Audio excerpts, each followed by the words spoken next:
All right, let's move to this story. And it seems we're turning a corner when it comes to power cuts. That's the word from Electricity Minister Jose Ramokgopa.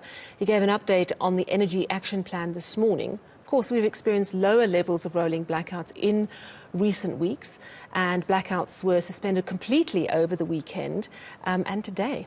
Here's what Ramokgopa had to say about the improved grid performance. We have turned the corner. We are not yet there. When we are there, we'll let you know that we are there. And you don't have to get any confirmation from me because the lights will be on 24 hours of the day, consecutive days going into the future. We should be able to lift the South African economy out of its doldrums, ensure that we keep people into employment, protect the existing jobs, ensure that indeed we are able to improve the quality of life, and simultaneously we are able to ensure universal access. So with that, can we look forward to a really lit festive season? Let's speak to energy analyst Chris Yelland. Chris, good evening. So have we turned a corner? Can we laud work done by the electricity minister for getting the Kusile unit, one of the units, back up? Or is it really more down to the fact that we are needing Eskom less and less? Many businesses and homes have solar power installed. Who can take the credit here? Well, I think, all of what you've said is helping the situation significantly. We just got to remember, though, where we're coming from. The load shedding we've experienced this year, to date, is significantly more than the load shedding we experienced last year. So even if we have no load shedding for the rest of the year, absolutely none, this year will still be significantly worse than last year. Having said that, we are heading in the right direction. The trend is such that the difference between last year and this year is reducing. And in fact, the energy availability factor this last week reached the same energy availability factor that it was a year ago. And that is very different from the beginning of the year. In the beginning of the year, the energy availability factor was very much lower than it was at the same time the previous year. So over the period of a year, the energy availability factor, the gap between this year and last year, the difference has been steadily lessening and improving to the state of where we are now. So that's good news. We can feel it, and the data shows it. Who is responsible for this? Well, it's a big team effort, I think. And I think let's give credit to where it's due as well. The Minister of Electricity has brought a new urgency and a new accountability to this matter. And he has been given the task of ending load shedding.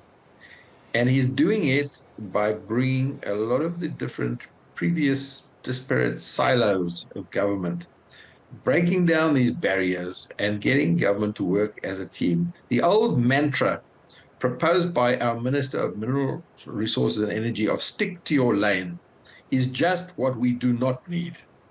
We need Eskom and municipalities and public sector, private sector, DMRE, DFFE, DPE, Treasury, Operation Vulindlela, Presidency, NECOM, all working together with a common purpose.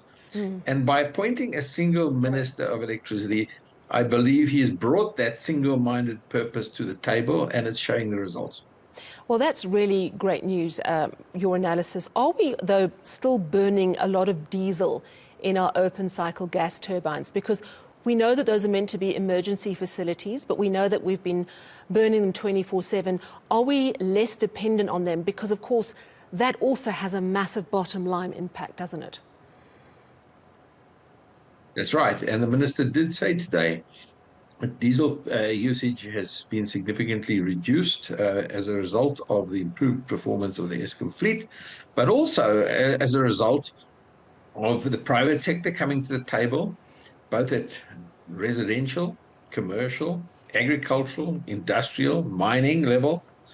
Both small, medium, and large systems are all helping to reduce what is known as the residual demand. That means that demand that needs to be met by Eskom. So the more self-generation, wheeling and embedded generation and distributed generation there is from whatever source, it means it reduces the burden on Eskom. And previously, Eskom has struggled to meet this burden, has not been able to meet this burden. But by reducing the amount of demand that needs to be met by Eskom, you can reduce load shedding. So all of this is playing its role. And this is what I like about the minister's approach. He is certainly helping and motivating and getting Eskom to put a lot of attention to improve its performance, but he's also encouraging the private sector, self-generation, rooftop, wheeling, industrial, and even the restructuring of the industry. These are all efforts to, in the end, reduce and eliminate load shedding. With that said, are we in for a lit, and I mean that literally, festive season? Because I know whenever I speak to analysts of late, no one wants to give a prediction because it's so unstable. Do you feel confident enough to say, you know what, we're in for a good festive season, the lights should be on most of the time? You know, people often say that, you know, because demand is low over the festive season, we're not going to have any load shedding. And it's been proved wrong in the past. In fact, you know, in 2019 and going into 2020, there was load shedding over the Christmas period when the president himself said that there would be no load shedding. So it's very difficult and dangerous to make predictions, but I'm going to make a prediction.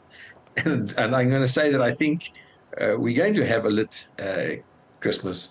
We're going to have electricity over the festive season. And I say that not because I'm being clever or anything, but the reality is that 3 units at Kusile will have returned to service if all goes well. 2 of them have already been returned. So third one is on the cards.